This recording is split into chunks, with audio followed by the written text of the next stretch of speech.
Magandang umaga po sa bawat isa. Hallelujah. Ah, ibig ko pong magpakilala sa inyo, lalo-lalo na doon sa hindi pa ka nakakakilala sa akin. Kasi na ako yung tuwang-tuwa dahil nung unang dating ko dito sa SBC, hindi ganito karami ang mga kapatiran. At iisang service lang kami noon. Pero sa ngayon, halos 2 service tayo. Kaya ako yung natutuwa sa pangyayari na umabot tayo sa 48th anniversary. Kaya purihin natin ang Panginoon. At doon sa mga hindi nga po nakakakilala sa akin, ako po si Brother Norio, taga Mountain Province. Ako po ay isang igurot. Nakakilala ako sa Panginoon 1986 nang dahil sa isang kapatiran na nag-share sa akin ng salita ng Panginoon. Walang iba kundi si Brother Sator. Uy! Ako'y nagpapasalamat sapagkat hanggang ngayon kasama ko siya. Kasi kung hindi niya ako tinanggap, hindi niya ako pinakilala sa Panginoon at hindi ako tumanggap sa Panginoon, sa loob ng 40 years na yon, dahil sa karamihan ay marami din akong bisyon na tinatago sa aking buhay noong panahon na hindi ako tumanggap sa Panginoon. Kaya ako'y lubos na nagpapasalamat sa Panginoon dahil doon sa mula noong 1986 hanggang sa ngayon ay narito ako na nakakatayo sa inyong harapan at bumabati ng isang magandang umaga. Kasi kung hindi nangyari sa akin yan, malamang sa malamang baka nasa lupa na ako. Kaya lubos ang aking pagpapasalamat sa dakilang Panginoon na siya yung nagligtas sa akin. At maliwanag naman yung sabi ng Panginoon Ang sabi niya na hindi ko makakalimutan sa aking buhay kung sino yung nagtitiis hanggang sa wakas ay siya yung maliligtas. Kaya ako'y nagpapasalamat sa kanyang salita na kahit anong dumating bagyo sa ating buhay, ayaw ko lang kung sino magsasabi sa atin na hindi nakakaranas ng kapagsubukan. Ngunit hindi naging sagabal ang kapagsubukan dahil may pangako ang Panginoon dyan na ang Panginoon natin, kung kasama natin at nagpapatuloy tayo sa Kanya, tayo ay magtatagumpay dahil siya yung nagpapatagumpay sa atin. Yun ang na hindi ko makakalimutan sa salita ng Panginoon. Kaya dahil dyan, inaanyayaan ko ang bawat isa na tayo ay tumayo at tayo ay mag-umpisa sa panalangin at pagpapasalamat sa dakilang Diyos. Hallelujah. Purihin ka, Panginoon. Purihin ka, O Diyos. Hallelujah, Jesus. Amang banal na makapangyarihan sa lahat. Kami po, Panginoon, ay naritong lahat upang Ikaw ay pasalamatan. Ikaw ay dakilain, luwalhatiin sa iyong kabutihan sa aming mga buhay. Sapagkat kung wala ka sa aming mga buhay, ay wala kaming magagawa sa buhay na ito. Kaya sa pagkakataong dakilang Diyos, sa umagang ito, kami ay lumalapit, nagkakaisa na nanikluhod upang kami ay iyong linisin. Ano man ang nakikita mo, ano man ang aming nagawa, naisip, na salita na hindi karapat-dapat, inihiling po namin dakilang Diyos na patawarin mo ang bawat isa sa amin upang maging kaaya kami sa aming pagpupuri, sa aming pagpapasalamat sa iyong kabutihan sa amin. Dakilang Diyos, salamat nga po, Panginoon, sapagkat natapos na naman ang isang buwan. Napakabilis po ng panahon. Pero salamat, dakilang Diyos, sapagkat may pangako ka na kung hindi mo bibilisan ang panahon na darating, ay maraming mapapahamak. Kaya aming dalangin, dakilang Diyos, na sa pagkakataong ito ay linisin mo ang aming mga puso, kaisipan, ang aming pananalita. Kung meron kaming nasabi na salita na hindi kaaya-aya sa iyong pandinig, patawarin mo kami, O Diyos, upang maging karapat-dapat kami, O God, sa aming pagpupuri, sa aming pagpapasalamat sa buhay na ito, dakilang Ama. Aming nga pong pinagpapasalamat ang isang linggo na nakalipas na kami, Panginoon, na iyong iningatan, pinagpala. Salamat, dakilang Diyos, sa lahat ng nakaranas ng karamdaman, sapagkat alam po namin na pinapagaling mo ang bawat isa na patuloy na lumalapit sa iyo, O Diyos. Ganun din dakilang Ama, salamat sa buhay ng mga lingkod mo na nagpapatuloy na ginagamit mo sa iglesyang ito, dakilang Diyos. Na sila ang nagiging daluyan, Panginoon, na iyong salita at pagpapalang espiritual para sa amin lahat, dakilang Diyos. Salamat, dakilang Ama, at dalangin namin, O Diyos, na gamitin mo lamang sila, dakilang Ama, na daluyan ng pagpapala sa bawat isa, lalong-lalo na, Panginoon, sa mga bago at darating pa na mahisira ng bawat isa na mga hindi pa nakakakilala sa iyo, sapagkat ito ang ninanais mo sa bawat isa sa amin, na gamitin bawat isa pa upang ma-share at maranasan din nila, dakilang Diyos, ang naranasan namin na kabutihan mo sa aming mga buhay. Salamat nga po, Panginoon, at sa aming pananambahan, Ama, dalangin namin, O Diyos, yung mga hindi pa nakarating at yung mapaparating na aming mga kapatiran, samaan mo sila at ihatid mo sila na may kagalakan, may kapayapaan, upang makasama namin sila, dakilang Diyos, sa aming pagpupuri, pagpapasalamat, pagluwalhati sa iyong kadakilaan sa aming mga buhay. Sapagkat ikaw nga po, Panginoon, ay napakabuti at dakila sa bawat isa. Hindi po namin kaila, Panginoon, sa iyo ang kabutihan mo, sapagkat kung wala ka sa aming mga buhay, tunay nga, Panginoon, na hindi namin alam kung saan kami nasadlak.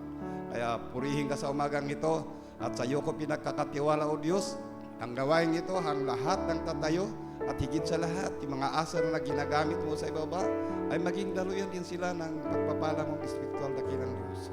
Kaya sa umagang ito, tanggapin mo, dakilang Ama, ang lahat ng aming pagpupuri at pagpapasalamat, sapagkat ikaw ang dapat tumanggap nito. Ang lahat ay magsabi ng Amen and Amen. Amen. Good morning po sa bawat isa. And happy 48th anniversary! Amen! And batiin nga po natin yung mga katabi natin ng happy 48th anniversary! Amen. Amen. So, purihin ng Diyos. Hallelujah. Since nag-share na din po tayo ng ating mga testimony dito sa harap, I'll take this opportunity na din po to share mine. So ako po si Faith, sa mga di nakakilala sa akin, and I am third generation of Christian sa aming family. And I praise God dahil mula kila Mama Neng, Papa Steve, to my parents, hanggang sa aming generation magpipinsan, natutuwa ako, and ako nabe-bless na makita yung mga dating mga nagsa-Sunday school lang kami, naglalaro, nag-aasaran sa compound namin. Ngayon, dahil sa malaking parte na plinay ng CTT-PSVC sa aming Christian walk, masasabi ko po na malaki po yung naging impact ng SVC sa life ko and sa life namin magpipinsan. Nabibless po talaga ako kasi every time na aawit ako dito sa harap, maglilid, naalala ko po yung dating self ko na hindi makatayo, hindi makapagsalita sa harapan ng maraming tao. And kung di po siguro dahil sa leading ng Panginoon, siguro po wala po akong social life. Pero praise God po, ang dami ko pong katulong sa Christian life ko, and parang kumbaga they make this life bearable dahil po sa accountability and prayer ng leaders, ng Kadi Group, and ng friends dito sa church. So, praise God po. So, happy 48th anniversary po ulit sa bawat isa. Hallelujah!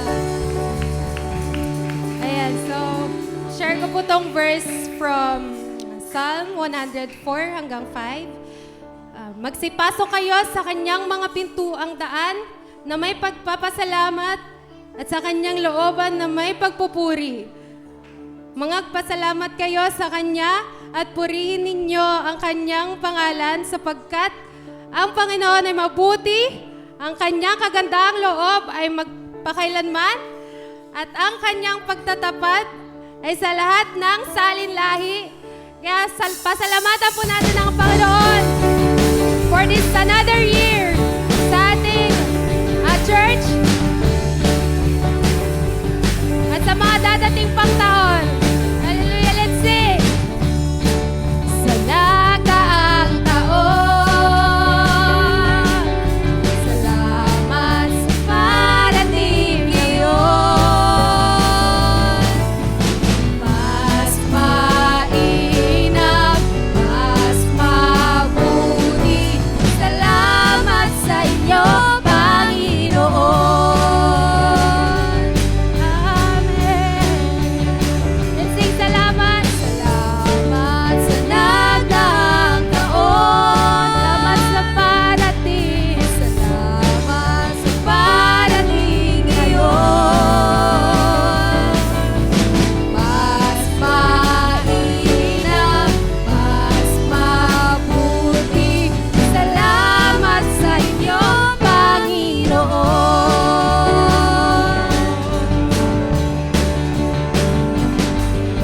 Walang pagkatakot, walang pangangamba, pagkat kayo ang kasama.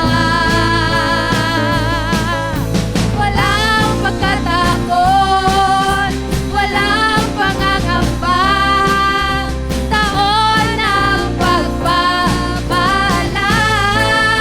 Salamat sa nagdaang taon. Salamat sa nagdaang taon. Salamat sa parating ngayon. Salamat sa parating ngayon. Mas mainam, mas mainam, mas mabuti, salamat sa inyo, Panginoon. Amen. Walang pagkatakot, walang pangangamba, pagkat kayo ang kasama. Let's say, walang pagkatakot. Walang pagkatakot, walang pangangamba, taon ng pagpapala. Minsan pala si walang pagkatakot. Walang pagkatakot, walang pangangamba, pagkat kayo ang kasama. Walang pagkatakot, walang pangangamba, taon ng pagpapala. Salamat sa nagdaang taon. Salamat sa parating ngayon. Mas mainam, mas isa pa, mas mainam.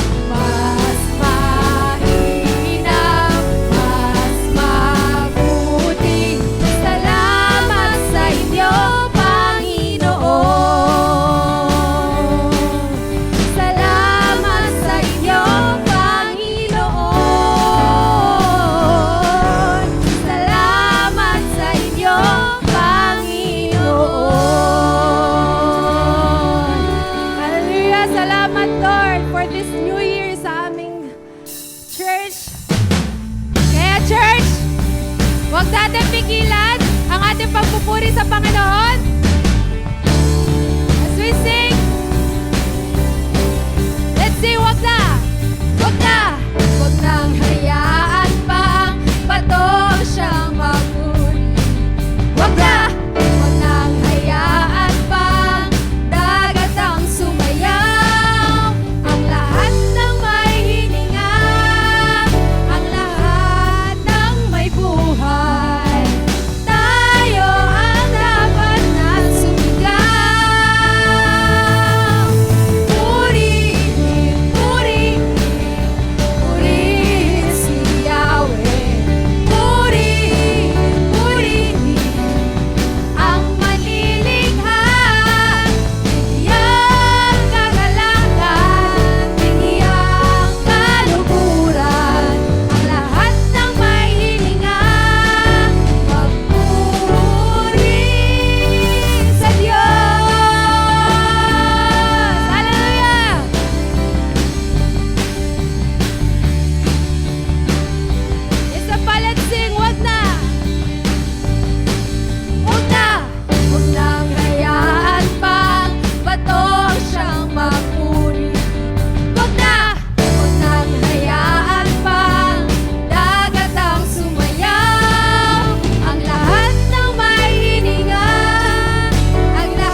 Patuloy po tayong sumamba sa Panginoon.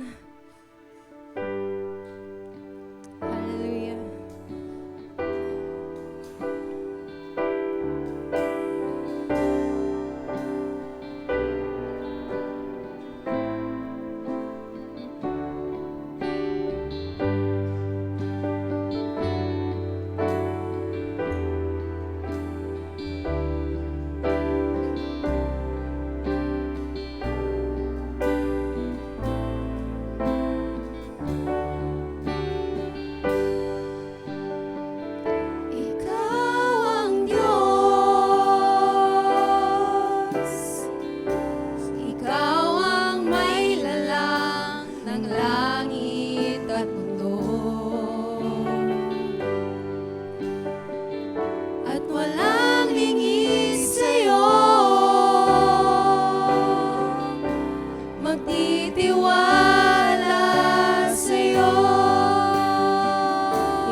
aming papurit pasasalamat sa tanging pangalan ng Panginoong Jesus.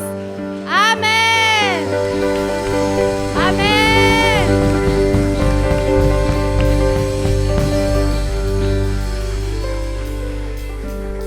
Amen. Pwede na po tayong makaupo sa presensya ng Panginoon.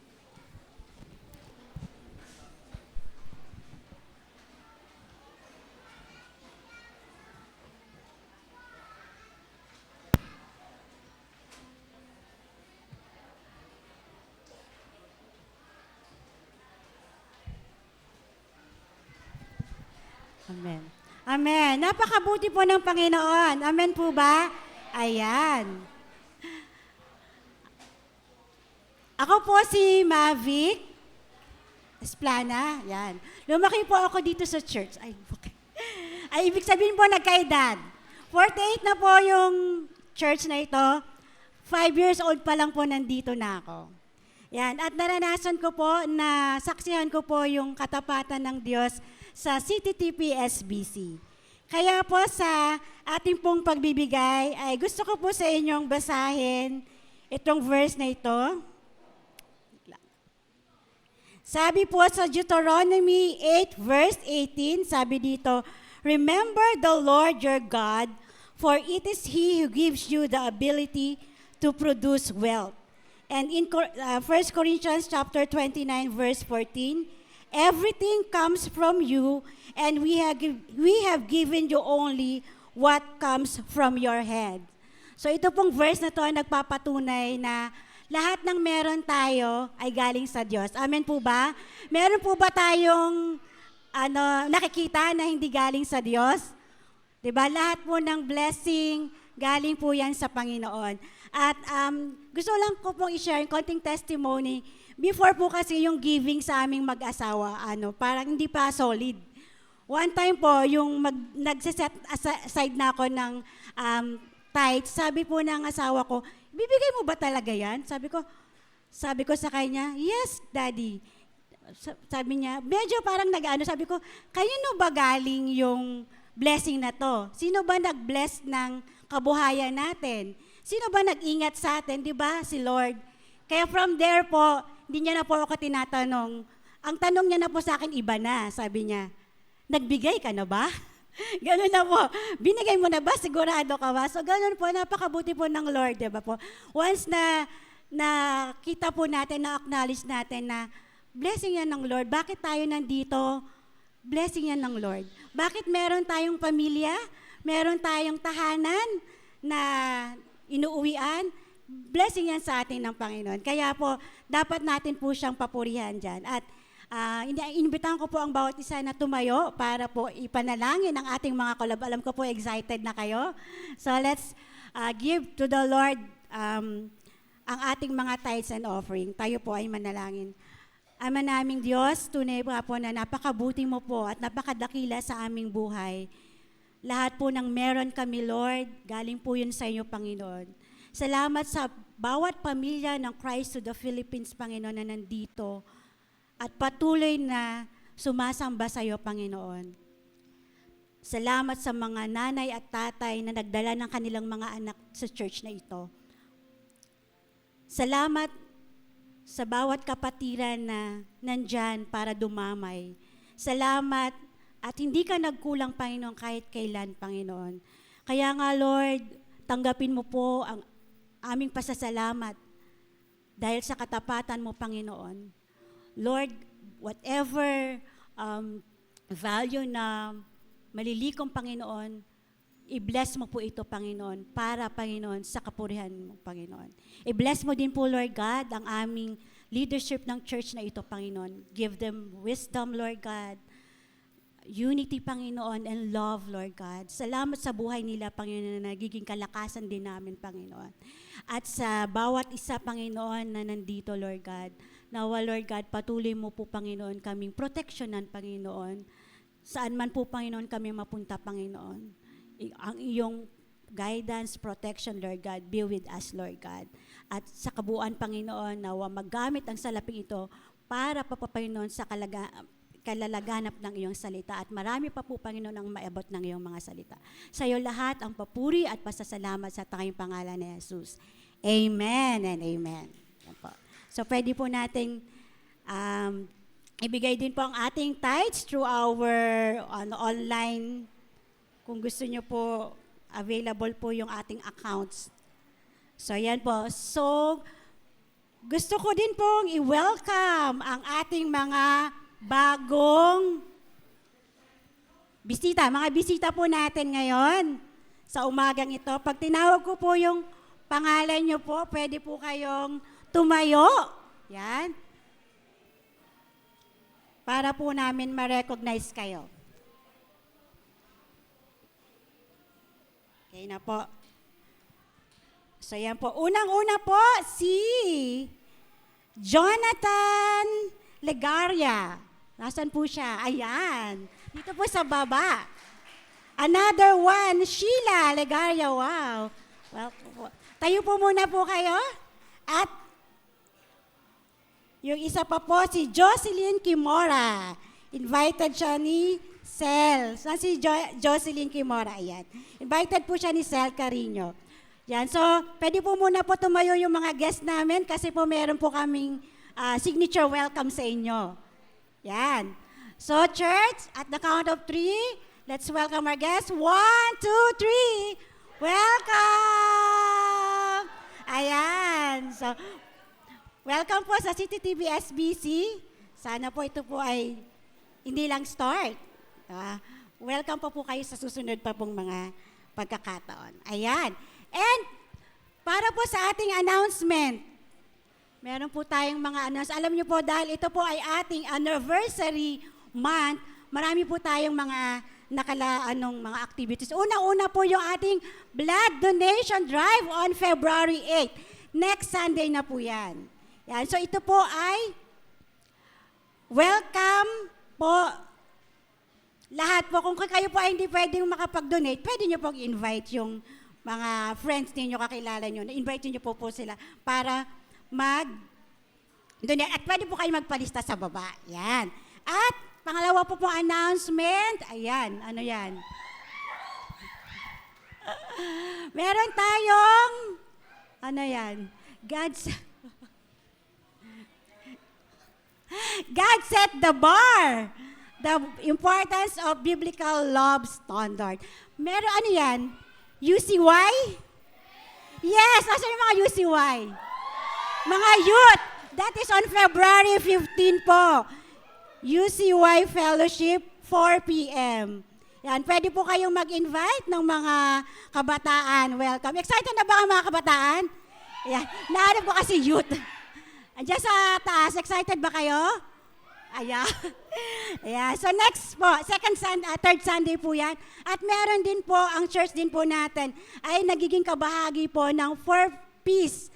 So dito po, on February 19, ito po ay isang part ng ating community outreach. So 4Ps special po on February 19, 1 to 3 po yan. Pag-pray po natin yan.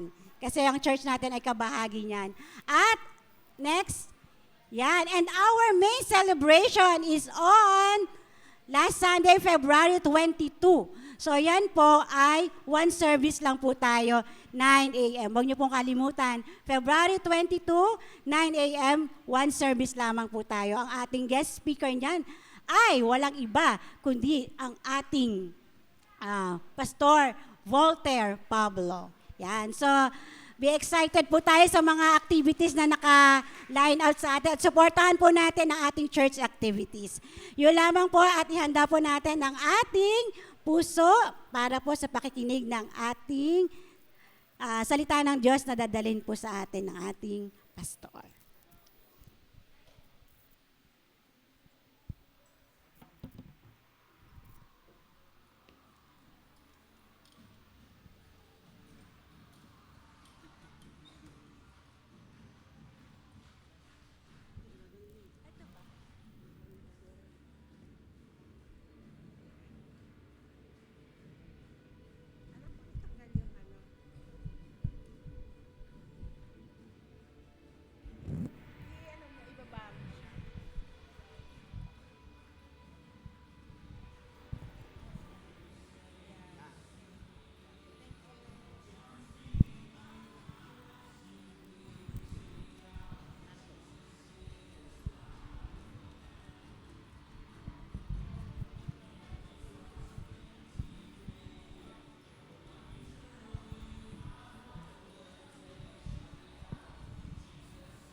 Good morning, everyone. Happy 48th anniversary sa ating lahat.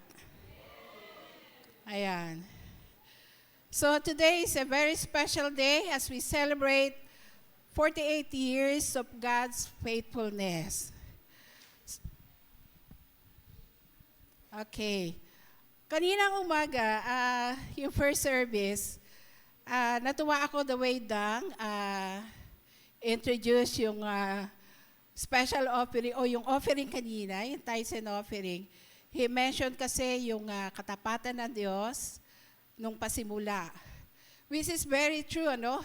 Kasi we are on the 48 years at yung 48 years na ito ay punong-puno ng mga panalangin, punong-puno ng mga buhay na binago.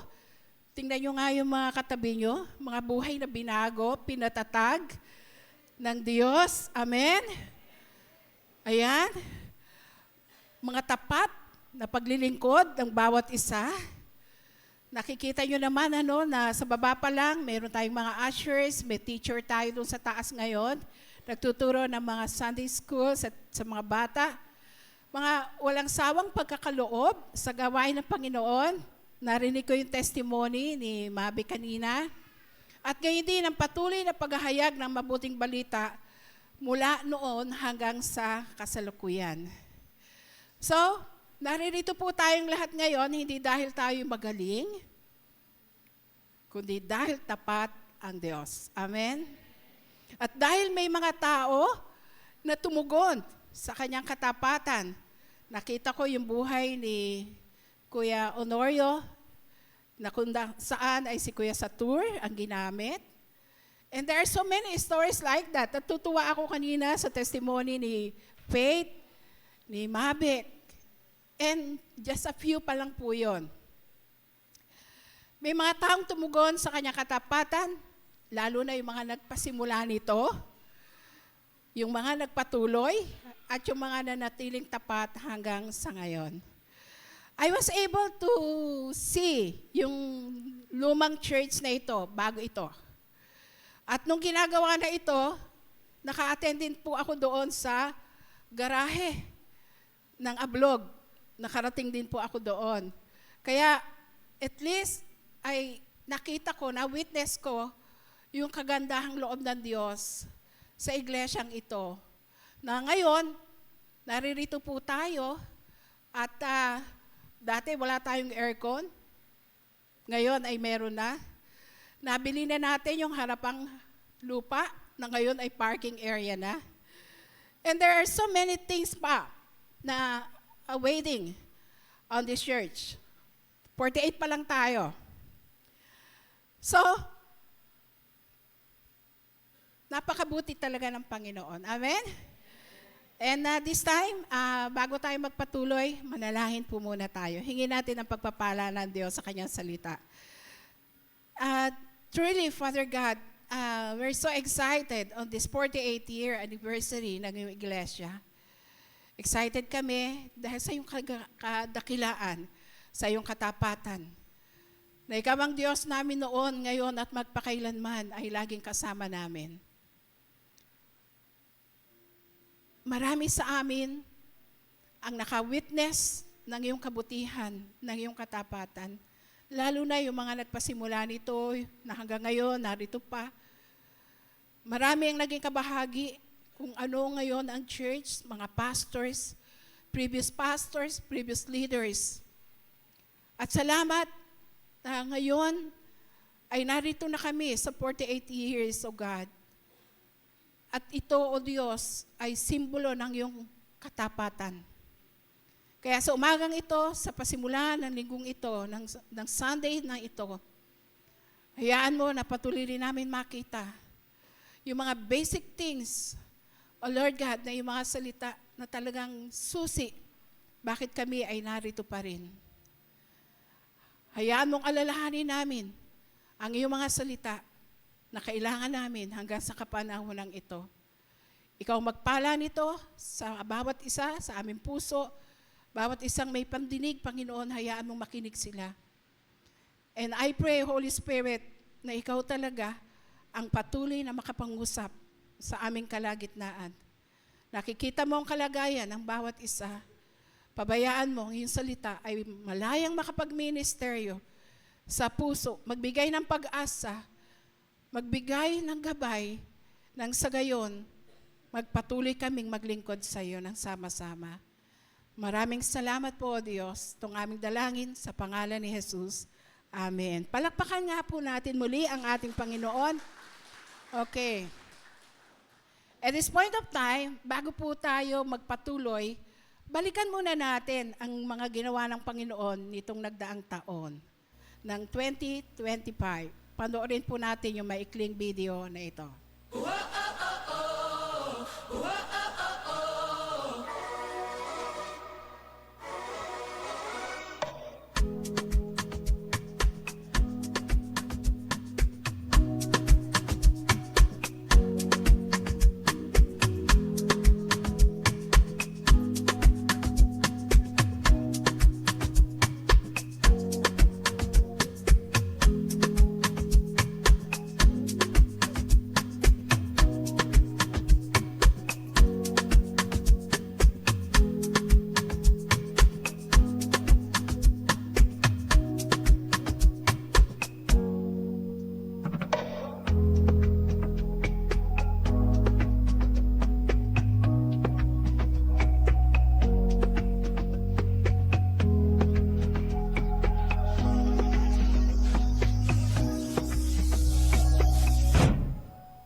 Palakpakan po natin ang Panginoon.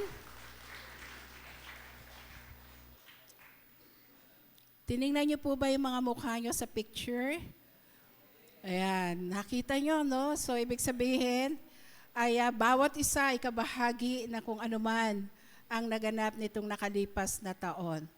So, church, ang anniversary ay hindi lang pag-alala sa nakalipas, sa nakaraan. Ito ay pagtanaw sa hinaharap na may pananampalataya. So, uulitin at uulitin pa rin ang mga ito, although may kakaiba na, pero magpapatuloy na iisa lang ang common goal natin. That is to finish the Great Commission. Amen?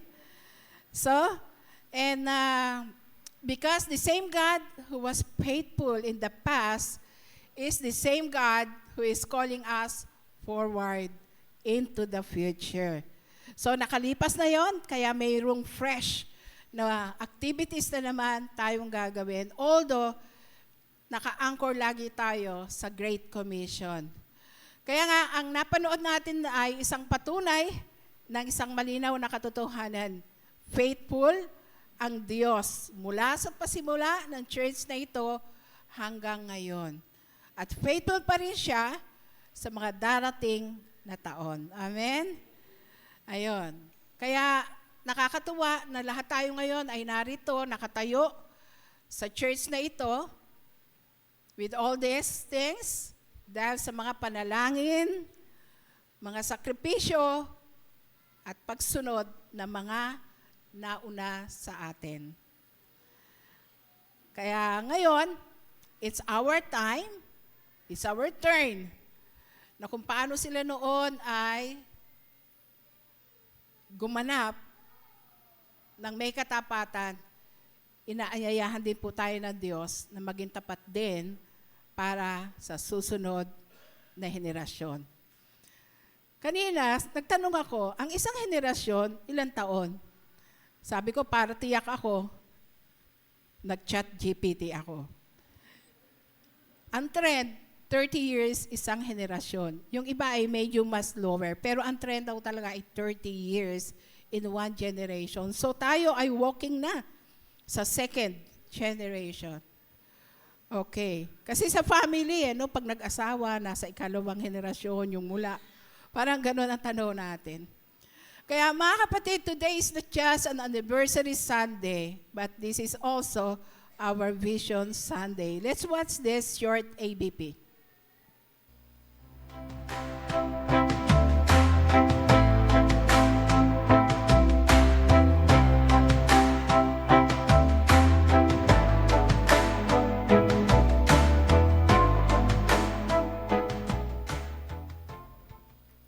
Every year, meron tayong tinatawag na theme.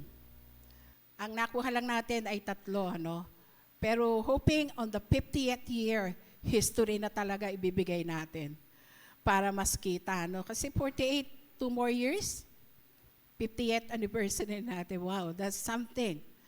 Okay, so last year, yung theme natin is empowering all generations for the Great Commission.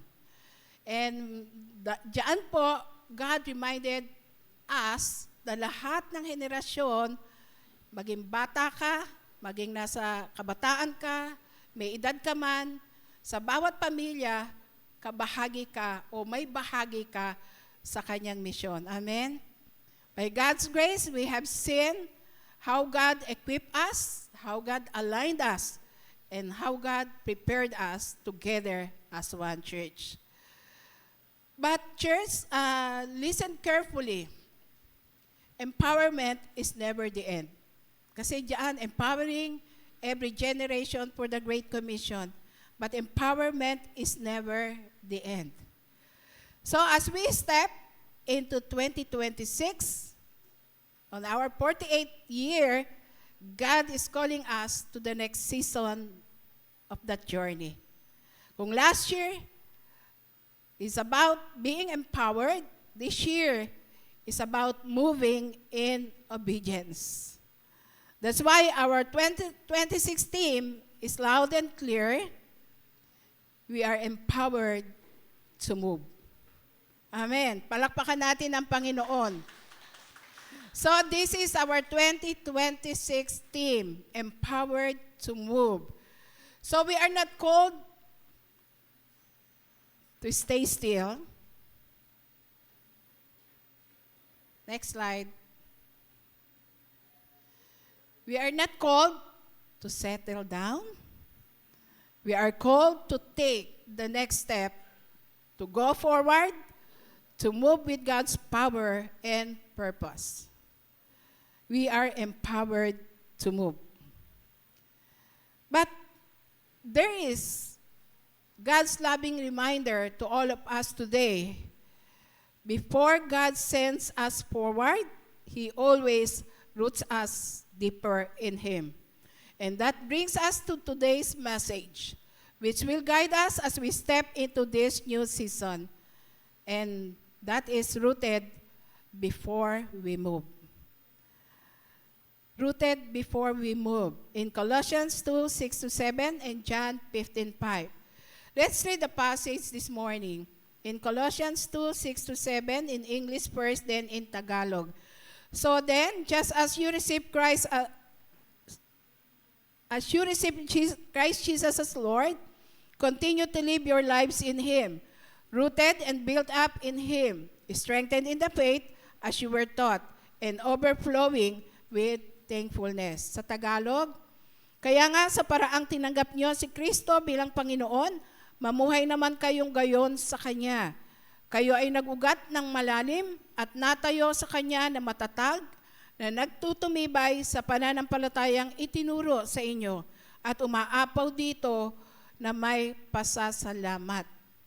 So today, church, we dive into the powerful truth of Colossians 2, 6-7, a passage that reminds all of us that true spiritual movement always begins with spiritual grounding.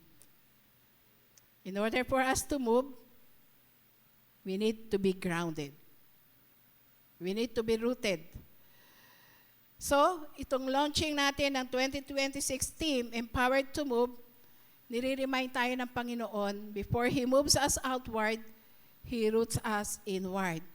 Kaya yung main idea ng topic natin ngayong umaga is this: we are empowered to move forward in faith when our lives are deeply rooted and firmly built in Christ. Yan po ang pinaka-main idea ng topic natin ngayon. That we can only move forward when we are deeply rooted and built in Christ. The next question is this: how do we live that? Paano natin ito pamumuhay sa ating araw-araw na buhay? First and foremost, it begins with the foundation of everything. The foundation of all things begins when we receive Christ and we continue in Christ. So this is our first point. Our Christian life begins and continues in Christ. Sabi diyan, just as you receive Christ Jesus as Lord, continue to live your lives in Him. Take note yung word dito. Just as you receive Christ Jesus as Lord. There are three things na pangalan niya dito: Christ, Jesus, and Lord. All belongs to Him. Kaya nga sa paraang tinanggap niyo si Kristo bilang Panginoon, mamuhay naman kayong gayon sa Kanya. So, may reminder dito sa atin si Paul, the Christian life does not stop at the moment we accept Christ as Lord. For salvation is not the finish line. It is the starting point. Kaya kanina ang daming recall, Nagre-recall ang bawat isa. 1986 ba, si Kuya Honorio, nang tumanggap sa Panginoon. Si Mavic ay grade 5? 5 years old? Oo, 5 years old. Si Faith, since birth. Okay? Marami kasing ganito, yung dito na ipinanganak, Mga joke ko yun sa mga kabataan na ipinanganak na dito eh. So, si Esther, kaitaran niya ang church, Ayun. Okay. So,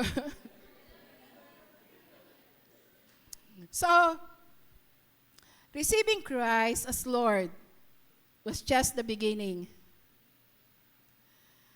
And the same faith that brought us to Him is the same faith that sustains us, guides us, and keeps us walking with Him every day. Mga kapatid, napaka-importante nito. Take note, ha?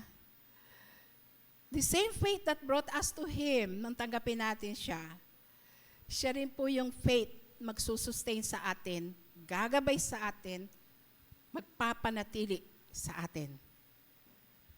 No other things. No other things. No other way.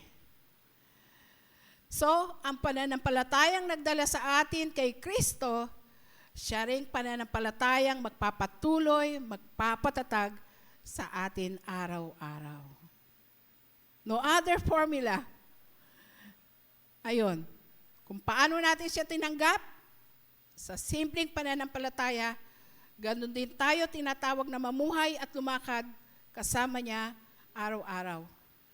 So, paano ba tayong lumapit kay Kristo? We came to Christ by grace through faith. Right? And we stay in Christ by grace through faith. So, Christianity is not a one-time decision. It is a daily relationship, a daily choice to follow Jesus in how we think, in how we live, and how we respond. And the more we follow Him, the deeper we grow. Pinahayag ito lahat ng Panginoon sa Kanyang salita. Kailangan lang talaga nating lagi at lagi basahin ang Kanyang salita. So notice the simplicity but powerful truth nung sinabi natin dito. You receive Him by grace through faith, not by your effort, not by your performance, not by your strength. Then you continue in Him by the same grace through faith. Tingnan niyo po ito. Habang mas lumalalim ang inyong relasyon kay Kristo, makikita ito. Magpapasimulang makita sa inyong buhay, sa ating buhay, ang Kanyang presensya at kapangyarihan. Makikita ang pananampalataya natin, lalo na sa gitna ng mga kahirapan, ng mga pagsubok sa buhay.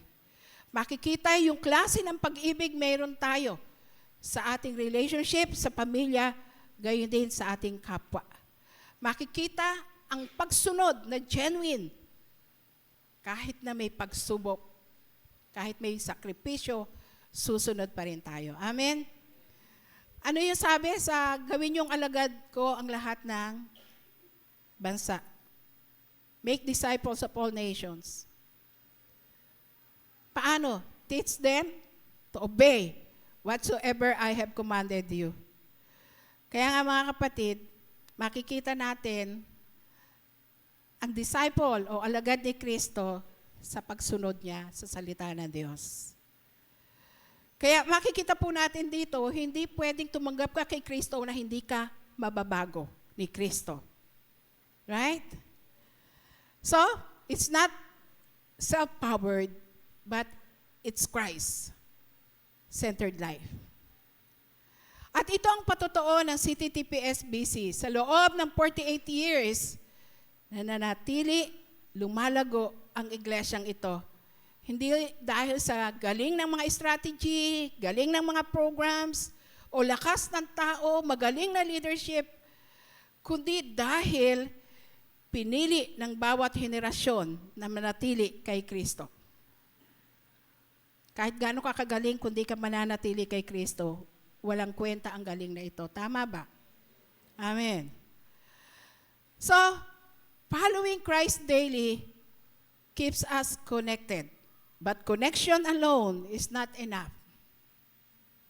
We must grow deep in Him because how far we can go depends on how deep our roots are.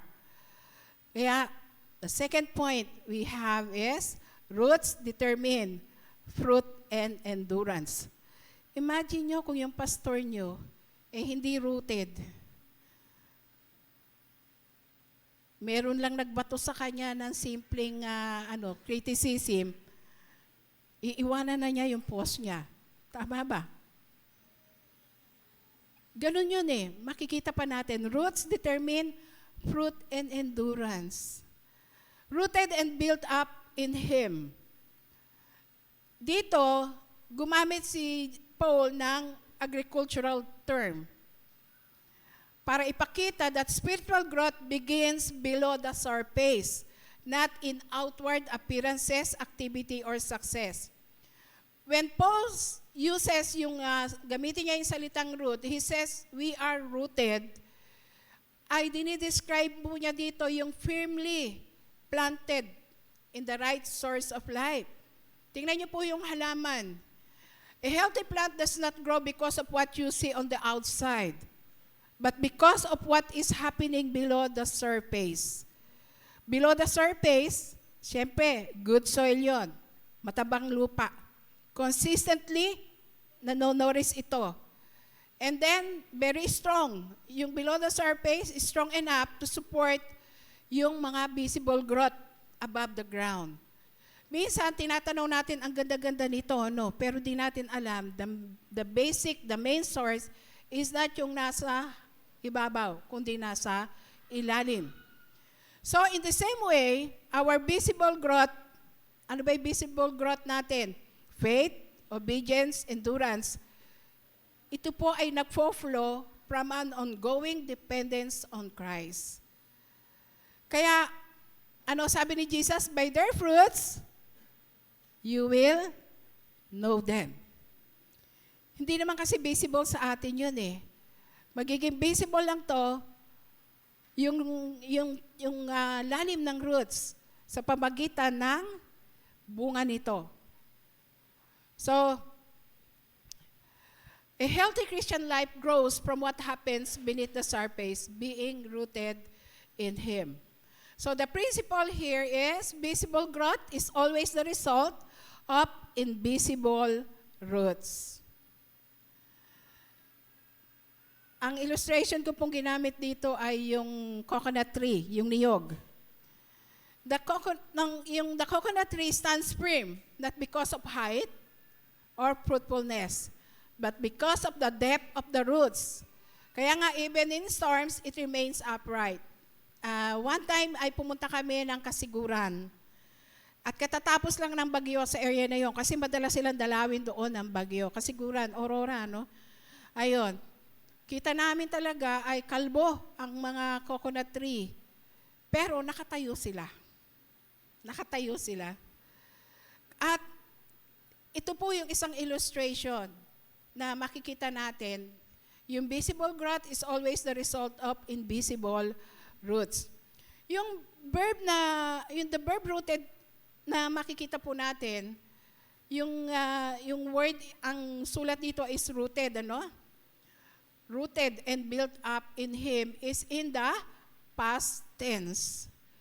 Na ito pong rooted na past tense na ito ay sinasabi na it is a completed action with ongoing results. Nakukuha po natin, a completed action. It's in the past, pero merong patuloy na resulta, ongoing results. So, ano yung sinasabi rito sa atin ni Paul? You have already been rooted in Christ. You have already been rooted in Christ. Sabihin nyo nga sa katabi nyo, you have already been rooted in Christ. And kailan nangyari ito na ikaw pala ay already been rooted in Christ? This happened when we received Christ. When we were united with Him by faith, and when our identity was anchored in Him. So, wala pala tayo ng problema. Nung tinanggap pala natin si Jesus, nang tanggapin natin siya as Lord, rooted na tayo kay Kristo. So, ibig sabihin, yung root na yon, may ginagawa na sa buhay natin. May ginagawa na sa buhay natin. So, though the rooting had happened once, minsang nangyari, but the effects, ang sabi with ongoing results. The effects continue daily.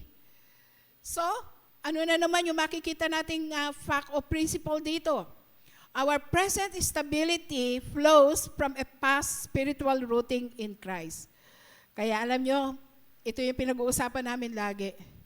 Kung tunay kang tumanggap kay Kristo, definitely, lalago ka, magmamature ka. Kaya ang question pala, inon sa basic things, tinanggap mo ba talaga si Kristo ng totoo? Kasi once you accept Christ, you are rooted in Christ. Definitely, gagalaw yung root na yon sa'yo. So, bakit? Because Christ is the only source of life and strength.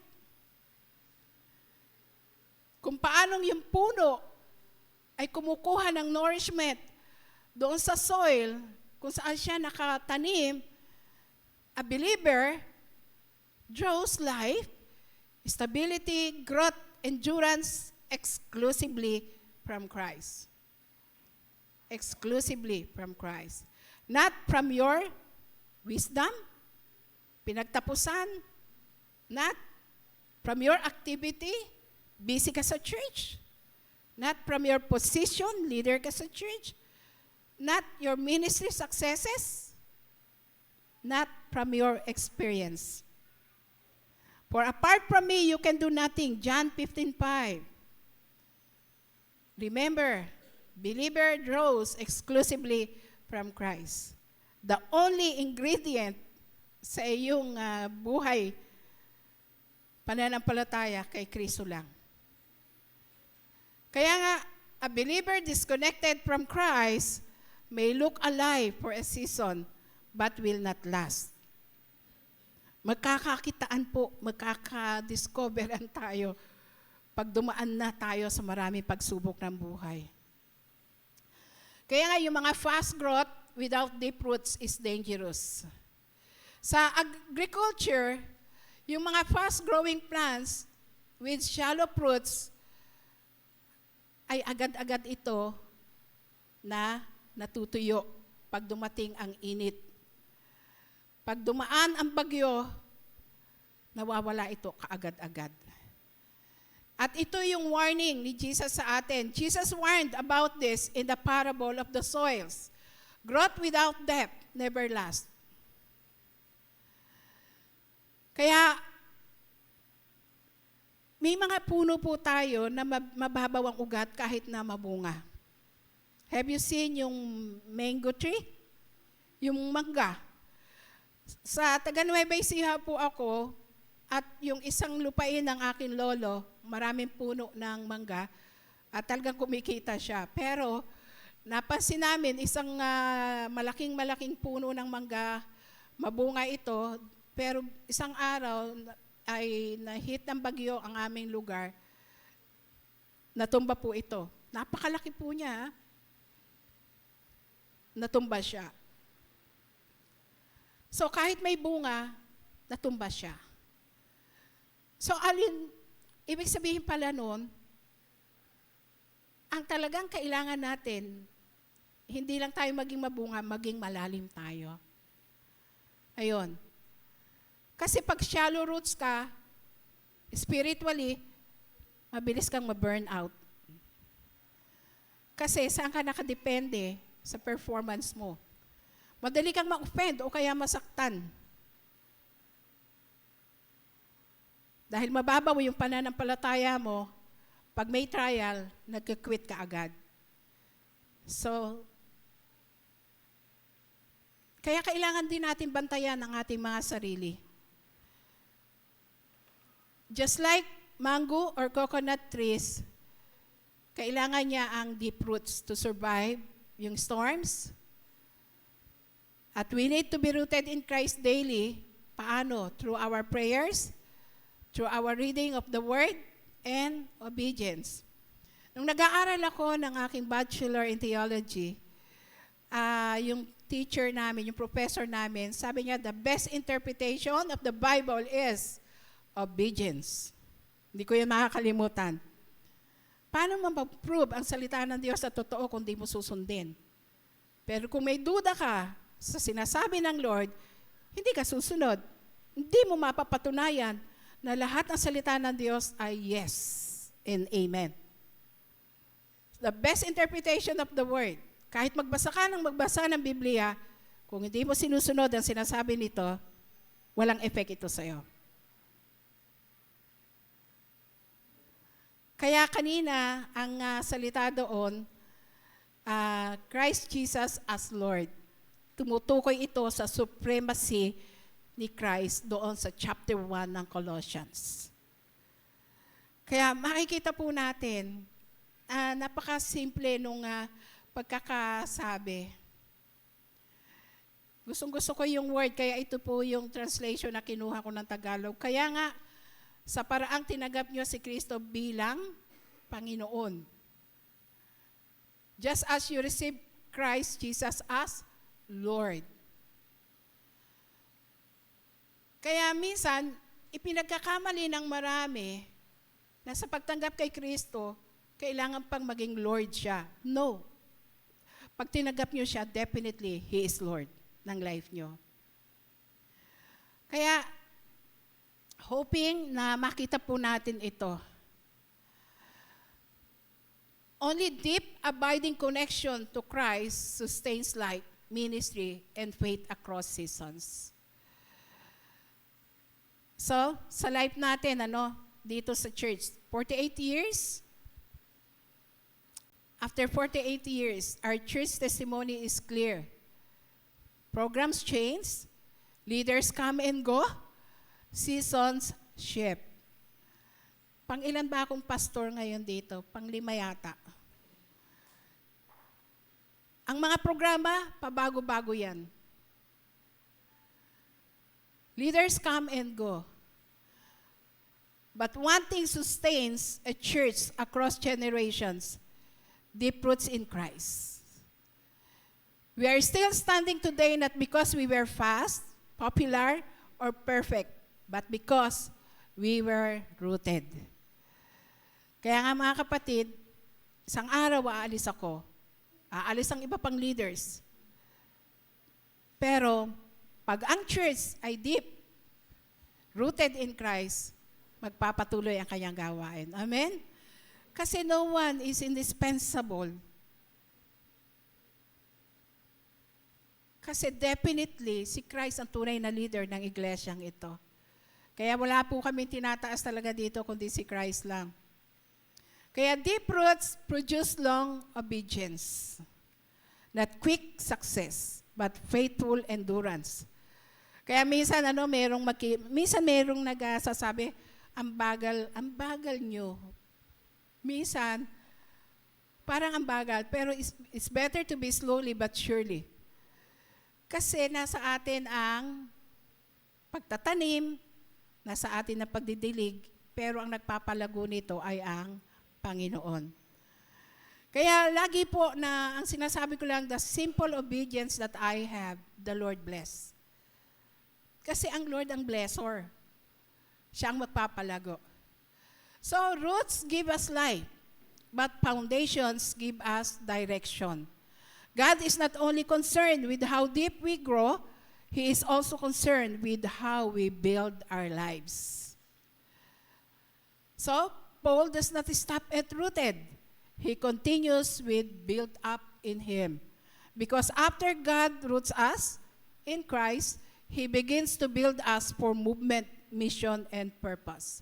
Mga kapatid, built on Christ before we are sent.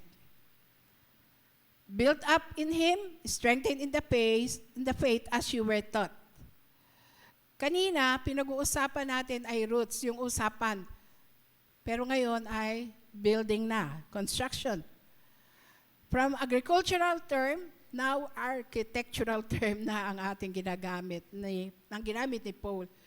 So ano ibig sabihin dito ni Paul? Hindi sapat na tayo ay rooted. Kailangan din tayong built. We will explain it later. A life built on Christ will stand through storms. Kasi built up speaks of structure, reinforcement, and stability. It assumes pressure, testing, and wait. Anumang ang dumating na pagsubok, bagyo, kahirapan, pag ikaw ay built up, hindi ka matitinag. Tingnan niyo po, dito sa Pilipinas ay meron tayong bagyo, meron din tayong lindol. Ayan. Makikita po yung tibay ng bahay pag lumindol o pag bumagyo. Nagliliparan ang bubong. Andiyan yung pagguho ng pader, yung pundasyon ay nasisira. Gayon din sa ating buhay Kristiyano. Linggo-linggo, narito ka, involved sa mga activities. So, marami kang sinasalihan, pero kung hindi built on Christ, pag dumating ang pagsubok sa buhay, mawawala ka dito. Pag na-offend ka ng isang kapatiran dito, mawawala ka na sa kinaupuan mong laging upuan. Kaya madali kang mapansin. So, mga kapatid, we need to be rooted and built up. Sabi ni Pablo, be strengthened in the faith as you were taught. So, yung strength po dito na sinasabi ni Paul is not driven by emotion. Kundi ito yung doctrinal, spiritual, and relational grounding in Christ. Naka-anchor tayo doon sa tinatawag na sound truth, spiritual formation, and a growing relationship with Christ. Are we growing in our relationship with Christ? Kung tayo nag-grow with our relationship with Christ, definitely, even with fellow believer and with people outside the church.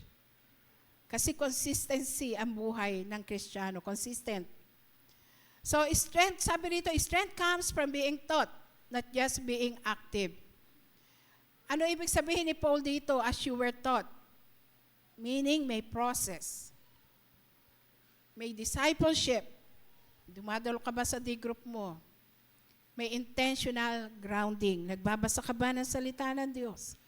O ng mga Christian books kaya? Pwede kayong makinig sa DZAS. Ano pa? So, God strengthened us not just to survive. Hindi itong layunin ng Lord, but to be sent. Tingnan niyo po yung equation na ito. Rooted plus built equals ready for mission. How long have you been in this church as member?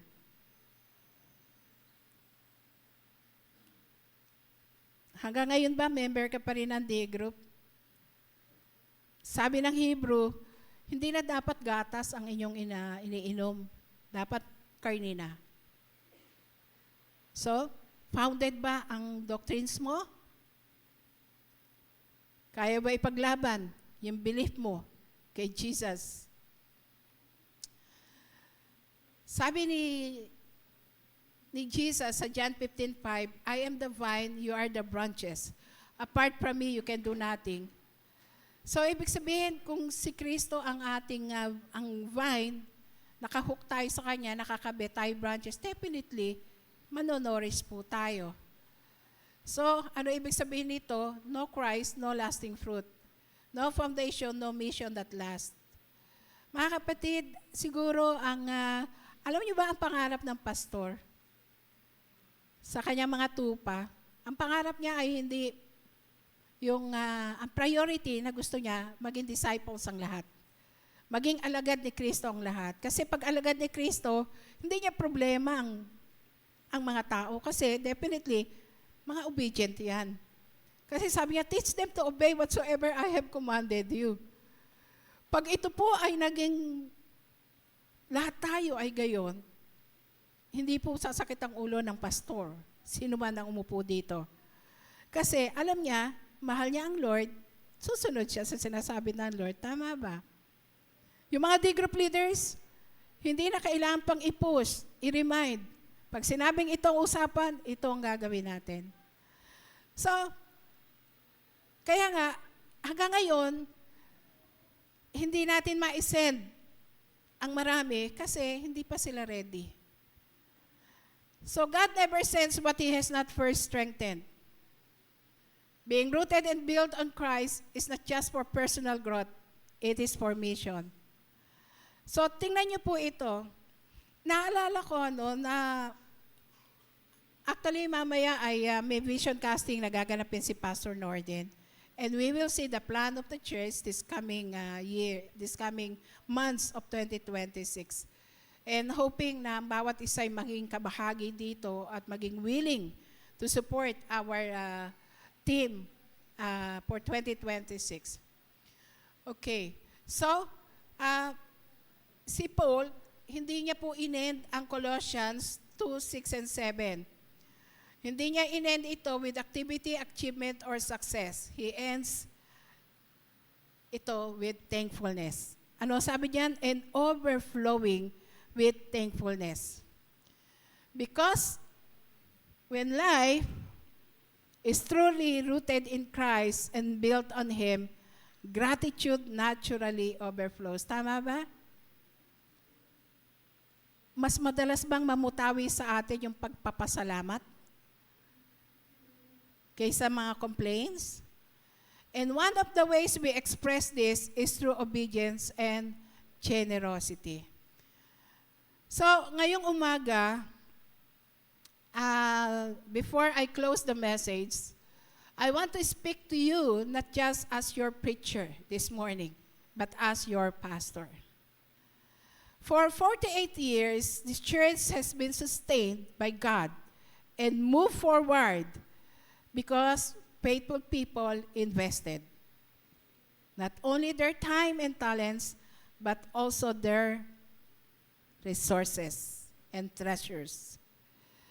So, today, on our 48th anniversary, one way to respond to God's faithfulness is through generous giving. On this month, 48th year anniversary, we will have our Empowered to Move 48th anniversary Thanksgiving offering. Pakita natin yung next slide. We prepared a special envelope for this.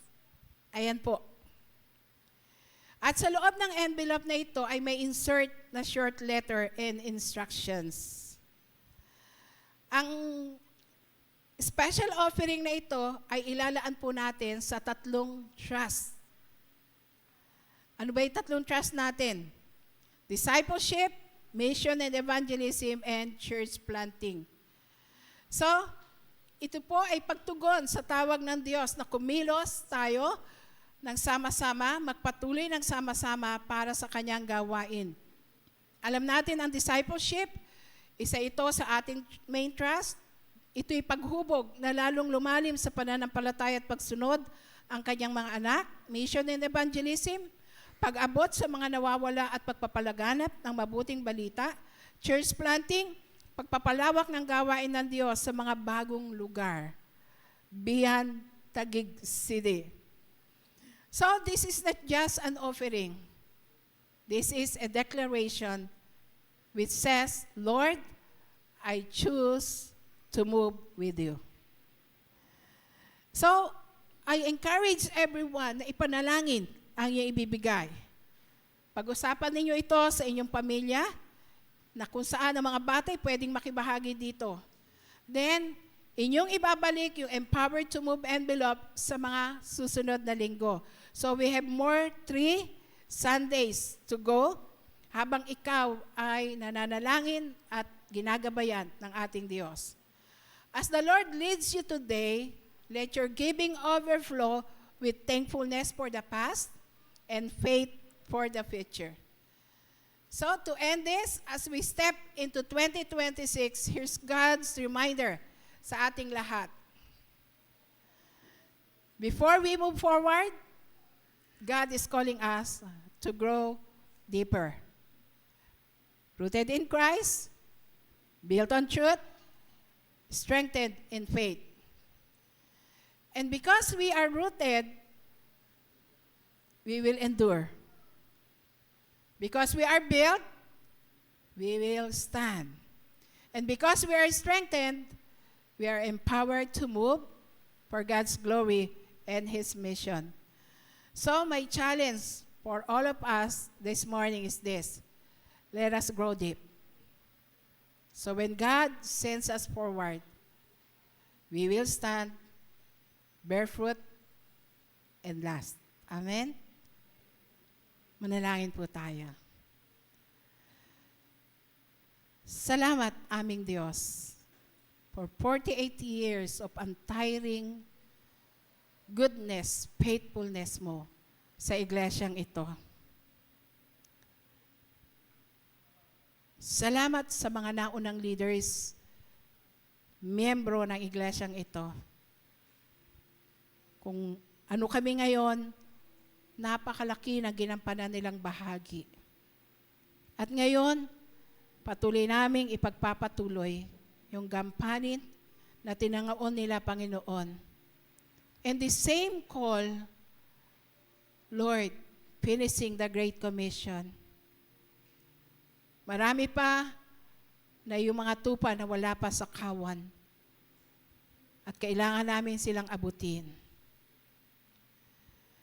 Hayaan mo, O Diyos, na ngayong 48 years na ito,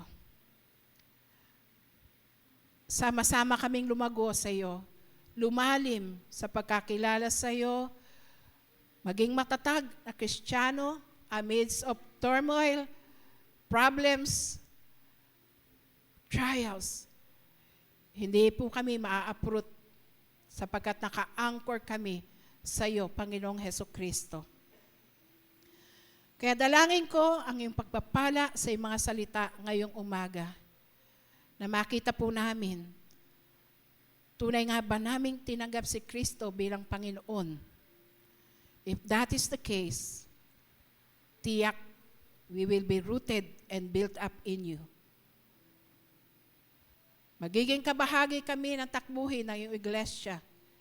Hindi kami mananatili na taga-upo o miyembro lamang, kundi kami ay magiging leaders in our own homes, in the school, in the offices, wherever mo kami i-allow, Lord God.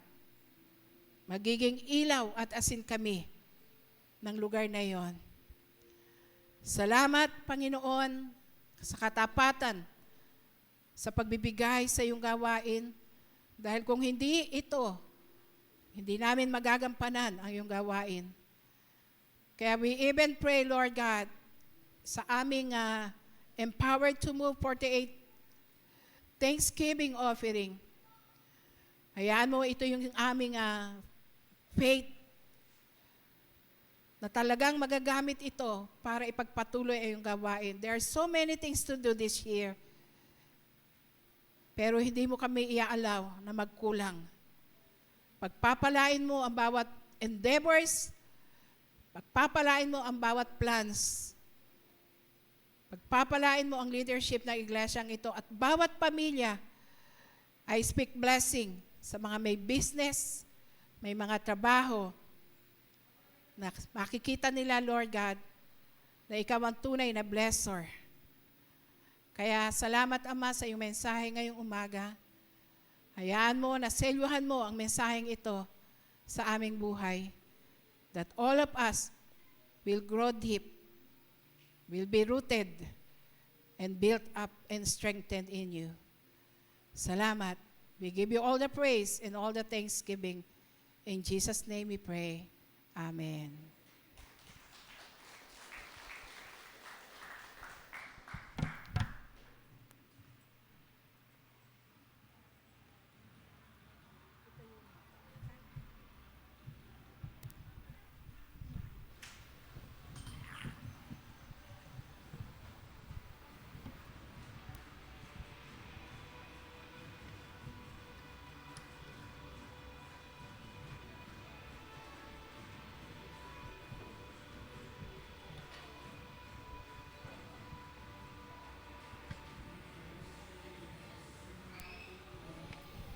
Good morning sa ating lahat. Ngayon po ang first Sunday o first day ng ating celebration ng anniversary. So, kasama po sa ating celebration ng ating anniversary ang tinatawag nating vision casting. So, napakahalaga po na marinig po ninyo at makita po ninyo, malaman po ninyo kung ano po yung mga plans po ng ating church. Natapos po ang planning and budgeting at galing po yung mga plans po na ito ay nagmula po talaga sa vision, kung ano po yung nai-envision po ng mga leaders and the pastors po sa ating pong iglesia. So gusto ko pong marinig po nyo ito. Our church vision, we're looking ahead. Church, this is where God is taking us. Hindi po, ang vision po na ito ay hindi po dreams, no? Na hindi pangarap lang o panaginip lang, no? By God's grace and provision, ito po ay gagawin po natin. Hindi po ito pang leaders lamang o pang mga pastor lamang. Gusto po nating maging kultura po ito ng bawat isa sa atin. Okay? At as one church, ito ang gusto nating maging future po natin. All for God's glory. At kanina po, nabanggit po ni Pastor Nina yung 3 trust natin. Dito po naka-trust. Okay? Dito po ano bang ibig sabihin? Dito nakakabit. Okay? Yung lahat po ng ginagawa po nating mga ministries sa ating pong iglesia.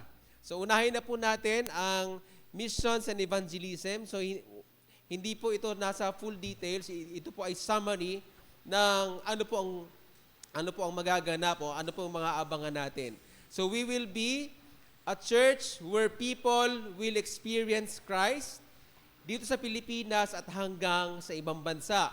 We will equip and mobilize every member to share the gospel and believe God to reach souls for Christ. We will go, pray, give, and equip. Missions will not be optional for us. It will be our lifestyle.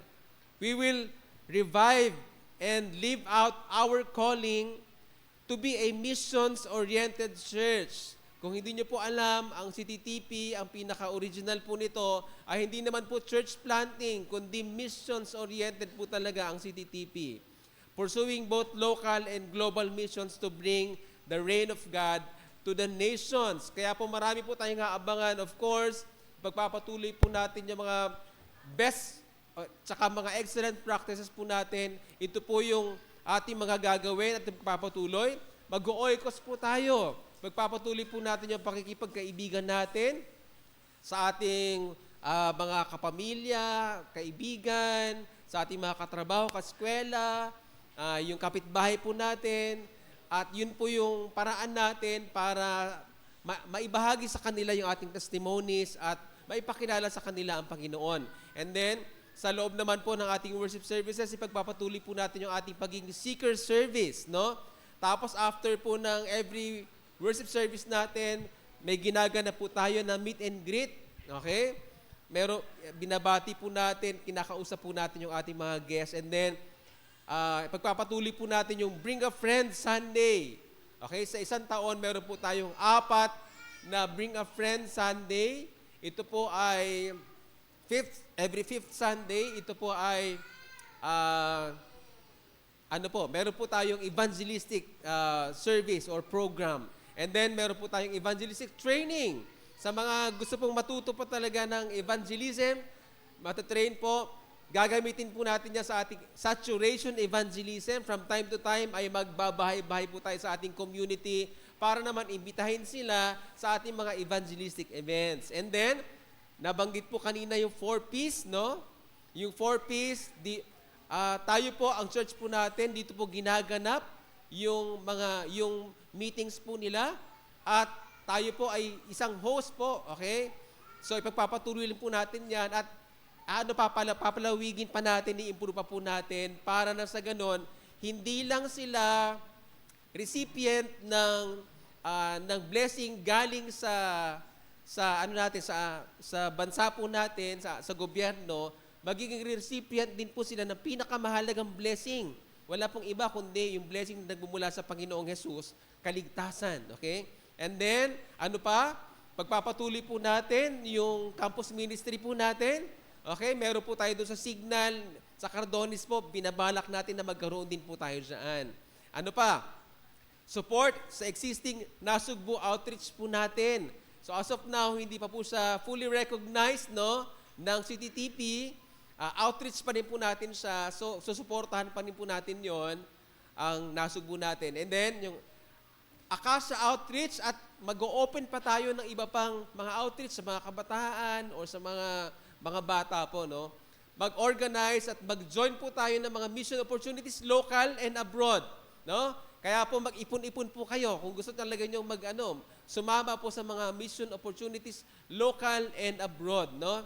And then syempre susuportahan po natin yung mga nagmi-mission po natin.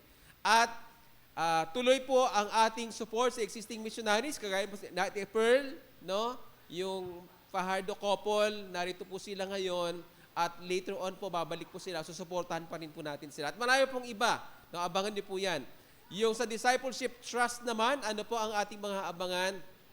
We will become a church that does not just make believers, but disciple makers. Hindi po tayo mananatili na tagapakinig, okay? At mga disipulo, mga tinuturuan, tayo pong lahat ay tinatawag ng Panginoon para maging disciple makers din. Tayo po ay mag-disciple po lahat, no? We will establish a clear, intentional discipleship journey where people will be connected, guided, grounded, and multiplied. We will build a strong disciple-making culture through small groups, training, and leadership development until making disciple becomes normal, consistent, and sustainable. And we will train disciples who will intentionally disciple others, fulfilling and finishing the Great Commission together. So mga abangan po natin, i-improve po natin yung ating discipleship journey, yung CDR po ng CTTP. Pagpapatuloy din po natin yung ating PSJE at DBS sa kanya-kanyang D-groups. Improve pa po natin yung pagpapaangat po natin from one level to the next level ng ating discipleship. I-identify po natin yung mga D-groups na paglago o yung follow me. Tapos pararamihin po natin yung mga pagkilala groups, no? Ano pa? Magkakaroon po tayo ng monthly leadership, D-group leaders fellowship, and then regular po na training and coaching po para sa mga D-group leaders po natin. So pararamihin po natin yung tinatawag natin mga interns or apprentices, hindi lamang po yung existing, sila lamang, hindi po. I-require po natin na bawat isang D-group leader or even ministry leader, dapat meron kang ina-apprentice, meron kang tinitrain next to you. Para sa ganun, ma-duplicate po tayo, dumami po ang mga leaders po natin, ang mga D-group leaders. Ano pa? Maglo-launch po tayo ng mga, nabanggit ko po kanina, mga D-groups po, no, Come and See. Sa loob po yun ng church. Maglo-launch po tayo ng mga bagong Come and See outreach groups. Okay? Sa labas po mismo. Okay? Para po yung magsisimula tayo ng Bible study kung saan po yung ready na. Doon po tayo maglalagay ng Bible study, magdi-DBS doon. Ang tawag po doon ay Come and See outreach groups. Okay? Ano pa? Ilo-launch po natin yung discipleship recipe po natin. Ano po yun? Makikita na natin doon kung ano nga ba yung mga dapat na definition ng bawat isa po sa atin at kung ano po yung kailangan niya o kailangan nating makita para po sila ay lumago. Ano pa? Papakita po natin in one drawing yung tinatawag nating infrastructure map kung saan makikita na po natin lahat ng mga functioning ministries and small groups po at makikita po natin yung tingin natin. Isang tinginan lang, makikita na po natin ang mga ministries po natin. Ano pa? Ilalaunch po natin philosophy ministry. Abangan po natin yan para maintindihan niyo po yan. And then, mag-i-encourage po tayo ng mga mag-aaral, maging mga estudyante sa Bible school, seminaries, mga trainings po, no? Para po dumami yung mga magagawa po natin. Malisensyahan, o kung hindi man malisensyahan, lahat po tayo ay parang mga pastor na magsalita, di ba? Kapag kayo po ay nag-share pa lang, no? At marami pa pong iba na gagawin po natin sa discipleship trust. And then, lastly, sa church planting, we will expand what God has entrusted to us by planting and strengthening churches. O magpa-plant po tayo ng mga churches and then magre-revitalize. Tutulong po tayo sa ibang mga churches, no? We will establish pagkilala kami si outreaches na bagit ko na po dito kanina, hindi lang po sa taon na to and beyond, no? Sa community po natin. Each with trained leaders, consistent gatherings, and active discipleship. We will strengthen our existing outreach Nasugbu Church until they will become recognized, healthy, and self-sustaining CTTP Church with local leaders, active worship, and transformed community. And then, from our city to the nations, we will plant churches because God's heart is for people. So abangan po natin, mag-open po tayo ng at least 3 outreach come-and-see group sa labas po ng iglesyang ito. At pag naglaon po ay magiging churches po ito, no? And then mag-encourage po tayo na magte-train, matitrain po natin na mga leaders po na pang-outreach po natin. And then itutuloy po natin yung pagtulong sa ating Nasugbu. So in conclusion, mga kapatid, narinig na po natin ang vision po ng church po na ito. Okay? Are you with us? Sabi mo sa katabi mo, are you with me? Okay. Sa lahat po ng goals bilang church, we need your support in all aspects. Pag sinabi pong lahat, hindi po limited, hindi lang po by schedule. Okay? In all aspects. Hindi lang po financially. Kanina po, challenge na po tayo ni Pastora Nina. Pero hindi lang po sa tithes, hindi lang po sa offerings, hindi lang po sa pledges, kundi maging sa panalangin, sa paglilingkod at mismong paghayo. Amen ba tayo dyan? Hindi po ito kayang gawin ng mga pastor lang at ng mga leaders po ninyo. Okay? Magagawa po natin itong lahat. Ang sabi po ng Bible sa Matthew chapter 9, hinog na ang harvest, marami ang haanihin, pero kulang ang tagapag-ani. Kaya manalangin po tayo na humipo ang Diyos ng mga magiging tagapag-ani ng mga kaluluwa. Walang iba po, kundi tayo rin po yun. Okay? At pagtutulungan po natin yan. Ang sabi din po sa 1 Corinthians 3, no? Si Pablo ang nagtanim, si Apollos ang nagdilig, pero ang Diyos ang nagpapatubo.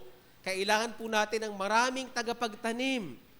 Okay? At kailangan din po natin ng maraming tagapagdilig, pero hindi na po natin poproblemahin ang pagpapalaki. Okay? Kasi ang Diyos po ang nagpapalaki. Kailangan na po natin magtanim, magdilig, at mag-harvest. Si Lord na po ang bahala sa pagpapatubo ng lahat ng ito. So, ganyan po, nagpa-function ang 3 trusts ng CTTP, evangelism, discipleship, and church planting. Ngayon, bilang church, kailangan na po nating mag-commit sa Panginoon na kasama tayo at tutuparin ang mga visions po na ito. Again, gusto ko po marinig ang amen ninyo. Are you with us? Amen. Ang vision na hindi pangarap lang o schedule lamang, kundi ito ay dapat natutuparin at gagawin. So, tinatawagan ko po to join me here. Meron po tayong tinatawag na declaration, no? CTTP SBC Vision Declaration. Ito po ay available po siya, makikita nyo po, pero available din po ito kung gusto nyo pong hawak po ninyo mismo, yung declaration ninyo, nasa FB page po natin at nasa FB group po natin. Okay? Pwede nyo pong i-download ngayon na. Habang umaakyat po ang aking mga kasama po dito. Sige po. Lahat po ba kayo ay alam nyo na yung FB page po natin at FB group natin?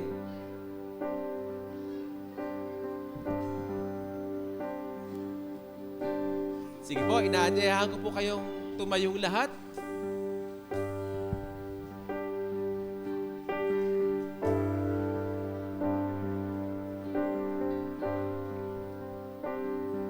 Kung hindi hindi nyo po hawak, ay pwede naman po kayong tumingin po dyan. Ipapakita po natin. CDTP SBC Vision 2026 Declaration.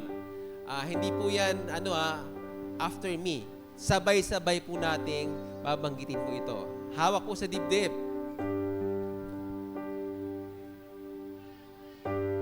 Pakita na po ang slide. Yan. Ready? Go. As one church, we declare, we will live on mission. Matapang at may pagmamahal na ibabahagi ang gospel saan man tayo isugo ng Diyos.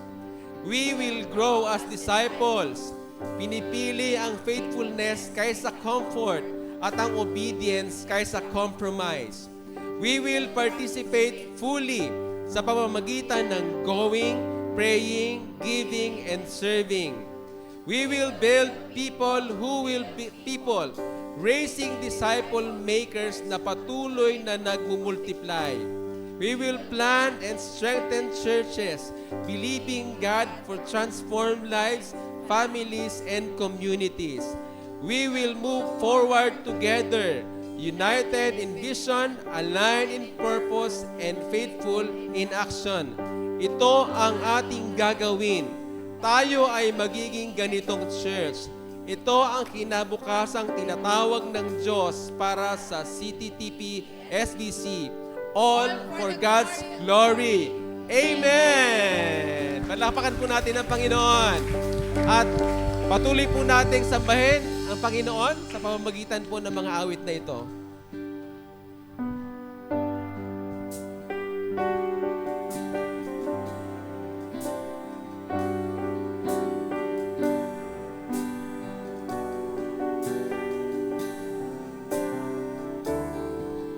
O Diyos, sa kabutihan mo, ako'y naririto upang magpuri sa iyo.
Tinataas ka namin, Panginoong Jesus. Hallelujah, sinasamba ka namin, Panginoon. Lord, we are your church, a local church, CTTP SBC, Panginoon. Kami, Panginoon, ay humaharap, Panginoon, sa inyo. Lord, inaalay ang aming mga buhay, Panginoon, sa inyo. Kami, Lord, ay pamilya. Kami, Panginoon, ay church, Panginoon, at dinideklara namin, Panginoon, ang aming commitment, Panginoon, sa inyo. Nasusunod kami, Lord, sa inyo, Panginoon. Susunod kami, Lord, sa mga utos ninyo, Panginoon, sa amin. Lord, magsisimula kami, Lord, sa aming mga puso, sa aming mga sarili, Panginoon. Patuloy mo nga po kaming bigyan pa, O Diyos, ng kauhawan at kagutuman, Panginoon, sa iyong presensya, sa iyong mga salita, Panginoon. At kami, Lord, ay lumago, Panginoon, sa aming pananampalataya, Panginoon, at sa aming pagmamahal, Panginoon, sa inyo. That is the only way, Panginoon, kami, Lord, ay humayo, Panginoon. Lord, marami kaming mga pinagdadaanan, Panginoon, mga challenges sa buhay, Panginoon. Ang katotohanan, hindi, Lord, madali, Panginoon, ang sumunod, Panginoon, sa inyo. Yan din naman, Panginoon, ang sabi niyo, Lord, sa amin. Kung nais mo kaming sumunod sa inyo, Lord, ang utos mo sa amin ay buhatin namin ang aming krus at sumunod, Panginoon, sa inyo, Lord. Lord, salamat, Panginoon, dahil by your grace, your mercy, and your blessing, the power that comes from you, Lord, kakayanin namin ito dahil kami, Lord, ang iyong bayan na hinirang, Panginoon. Maraming salamat po, O Diyos. Dalangin namin, Panginoon, na magampanan namin yung lahat ng vision na yon, Panginoon. Dalangin namin, Panginoon, na talagang makapag-raise kami ng marami pang leaders, Panginoon. Kita naman, Panginoon, iba-iba kami ng kalagayan, ng level, ng edad, Panginoon. Pero kaya mong mag-raise, Lord, ng mas maraming leaders, Panginoon, sa amin na talagang hahayo, Panginoon. Papunta, Lord, sa labas, kagaya, Lord, ng aming tema. Lord, sa taon na ito, we are empowered to move, hindi lang po within, kundi, Lord, to move out, Lord, all for your glory alone, Panginoon. Maraming salamat po, Lord. Dalangin namin na samahan mo kami, Panginoon. Hayaan mo, Lord, na ang pag-ibig mo, aming Diyos Ama, ang patuloy naming maranasan, Panginoon, mag-umapaw ito, Lord. Hayaan mo, Lord, na ang biyaya mo, Panginoong Jesus, ang talagang makita namin sa araw-araw ng aming buhay, na kahit na kami, Lord, ay madapa, alam namin, Panginoon, na mahal mo pa rin kami at tatayo kami, Panginoon, manunumbalik, Panginoon. Lord, alam namin na hindi namin kaya, Panginoon, kaya patuloy naming dalangin ang kapangyarihan ng Banal na Espiritu ay sumaamin as we go and move out, Panginoon. Maraming salamat po, Lord. Tinataas ka, Panginoon namin, sinasamba ka, Panginoon namin sa aming kalagitnaan, Panginoon. Hallelujah. We worship you, Lord. We worship you, Lord. Hallelujah, Lord. Salamat po, O Diyos. Ito po ang aming dalangin sa inyo sa pangalan ni Jesus. Amen. Amen. Amen.